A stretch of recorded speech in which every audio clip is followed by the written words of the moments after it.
হতে হবে ন্যায় অনুযায়ী।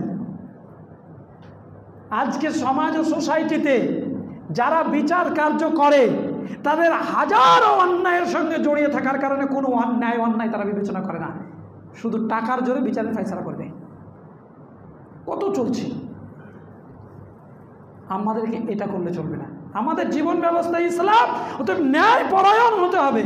যেমন ছিলেন নবী মুহাম্মদুর রাসূলুল্লাহ সাল্লাল্লাহু আলাইহি ওয়াসাল্লাম, যেমন ছিলেন আবু বকর সিদ্দিক রাদিয়াল্লাহু তাআলা আনহু, যেমন ছিলেন ওমর ফারুক রাদিয়াল্লাহু তাআলা আনহু, যেমন ছিলেন উসমান রাদিয়াল্লাহু তাআলা আনহু, যেমন ছিলেন আলী রাদিয়াল্লাহু তাআলা আনহু, যাদেরকে বলা হয় যে খোলাফায়ে রাশিদিন। কেন বললাম?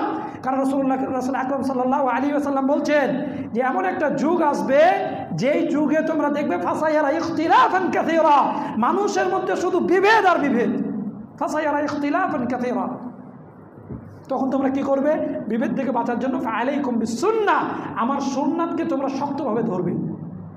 ফাআলাইকুম বিসুন্নাহ ওয়া সুন্নাতিল খুলাফায়ে রাশিদিন আল মাহদিয়িন মিন বা'দিহিম ওয়া আদ্দু আলাইহা বিন নওয়াজিস। এবং খোলাফায়ে রাশিদিন, আমার যে চারজন খলিফা, রাসূল সাল্লাল্লাহু বলছেন যে সেই খোলাফায়ে রাশিদিনদের সুন্নাতকে তোমরা আঁকড়ে ধরবে। ওয়া আদ্দু আলাইহা বিন নওয়াজিস, মাড়ির দাঁত দিয়ে শক্ত করে তোমরা ধরবে। মাড়ির দাঁত যে কোনো জিনিসকে শক্ত করে ধরার জন্য যথেষ্ট। কামড়ে কোনো জিনিসকে ধরা যায়, দেখবেন দুই হাত দিয়ে কোনো কিছু খোলা যাচ্ছে না, তখন আমরা দাঁত দিয়ে চেপে খুলি। কেন?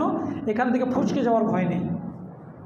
গতকালকেই মনে হয় একটা এতে পড়ছিলাম যে সীসা, লোহা এর চেয়েও মাড়ির দাঁতের যে পদার্থ আল্লাহ রাব্বুল আলামিন দিয়েছেন সেটা আরও শক্ত।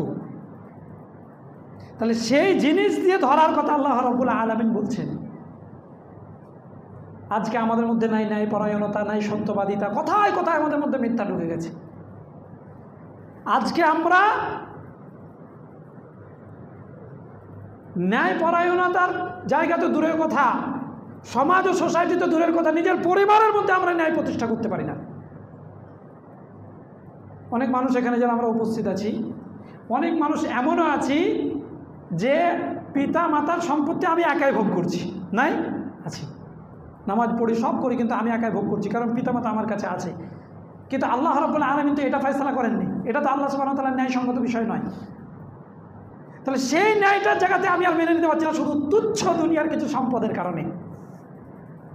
এইভাবে যদি আপনার আমার বলা যায়, তাহলে দেখা যাবে যে আমাদের চরিত্রের সঙ্গে হাজারো অন্যায় লেপন করা আছে, কিন্তু ন্যায় পরায়ণতার কোনো জায়গা বা সুযোগ আমরা রাখছি না। অথচ আল্লাহ তাআলা এটা অর্ডার করছেন, ইন্নাল্লাহা ইয়া'মুরু বিল আদল, ইন্নাল্লাহা